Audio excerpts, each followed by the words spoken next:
case briefs, and so much more. LSData's got what you're looking for.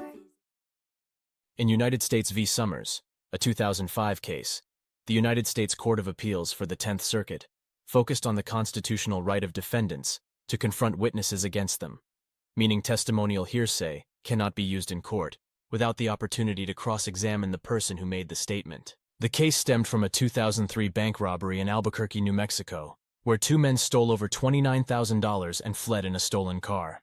The car was later found in an apartment complex, and maintenance workers observed three people, including one of the convicted men and his girlfriend, enter and leave in a rented SUV. Both men were convicted of bank robbery, aiding and abetting, and conspiracy to commit bank robbery. However, one man's convictions were reversed due to insufficient evidence. The defendants argued that the government had withheld exculpatory evidence and their right to confrontation was violated, but their motions were denied, leading to an appeal. The court held that the convictions couldn't be sustained due to insufficient evidence and the violation of the confrontation clause. The convictions were vacated, and the case was remanded for further proceedings. Case briefs, and so much more.